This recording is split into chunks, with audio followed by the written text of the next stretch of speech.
Superstar. Sorry, last week I didn't do a video, but this week I'm back with more heroes and trainings.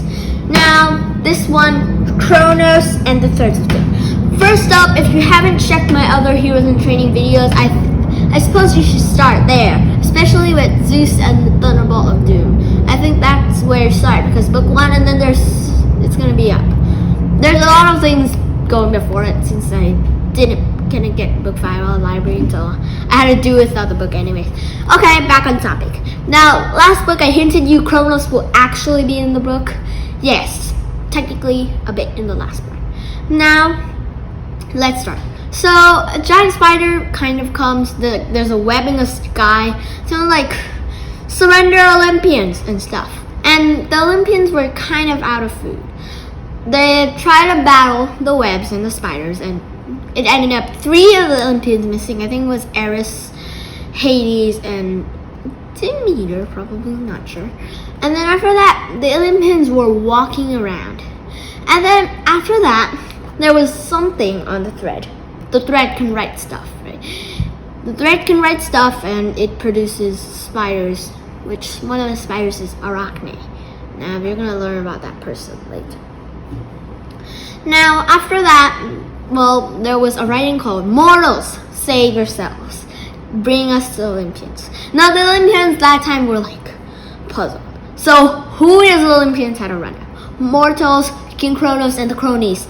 The King Cronus and the cronies were enough to get them in trouble. Now they have worse.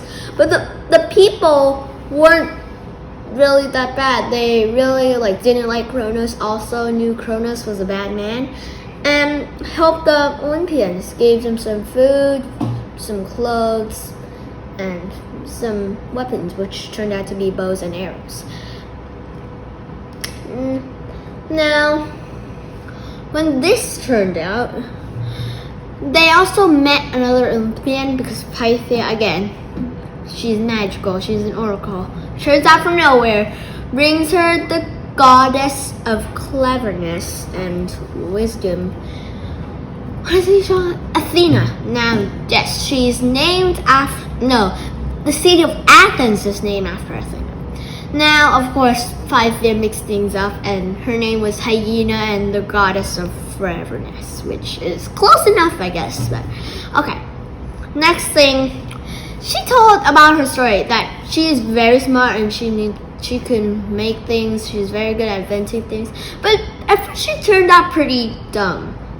She literally tried to make a flute, but it didn't blow up, and she messed things up. When he read it, something. When she made an olive tree, olive oil. She wrote olive, but she thought it was owl love because she loves owls.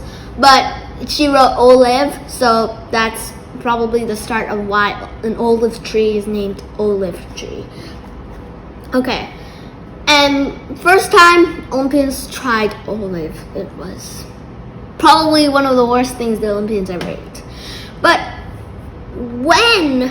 the thread of dread has 2 names. The thread of dread or the thread of cleverness. Now, the thread of dread wasn't really with King Cronus. It was with Arachne. Now, it's time to tell our story. So, Athena was one of the best gods. I mean, she already was born with the thread of cleverness or something, and she was actually very good.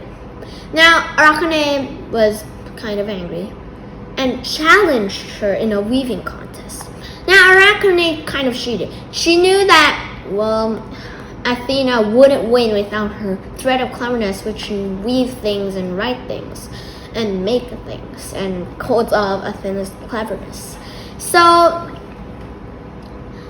that is why she lost. Spider stole thread of cleverness. She couldn't weave anything, and Arachne turned out and won, and everything was bad. And when, with the Olympians' help, they stole the thread of cleverness somehow and knocked Arachne out. Now, this time, they decided to take up King Cronus. Now, what the webs were hiding, because since the thread of cleverness or threads of dread were now in Athena's hand, it was hiding a temple or a castle that Zeus was making. When they took it up. Zeus said he wanted to go alone. And Zeus learns a lot of things. King Cronus wants Zeus to rule with him. King Cronus knew all along that someday Zeus will kill him, so he tried to kill Zeus instead. But he thought that if Zeus was his partner or his helper, Zeus would never kill him. Now, King Cronus reveals a lot of things here. One, Zeus is actually King Cronus' son. King Cronus ate almost all his sons and daughters.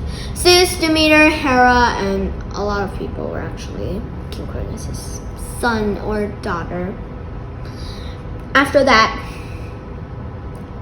after King Cronus, after Zeus disobeyed King Cronus, they had a bit of a fight, but it didn't really matter.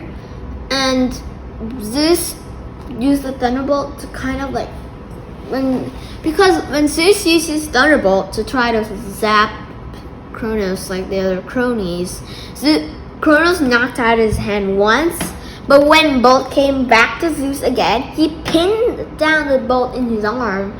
And while Cronus was a bit yelping in pain, Zeus ran out, and that's basically it, I guess. And then stay tuned for the next Cronus and the Night of Fright. Cronus and the Night of Fright is my favorite book in the whole series. Usually I read the whole series like 3 times already, but this book independently, I read this book 5 times. I really like this book. Just giving you a heads up, the next book might be a bit long. Bye.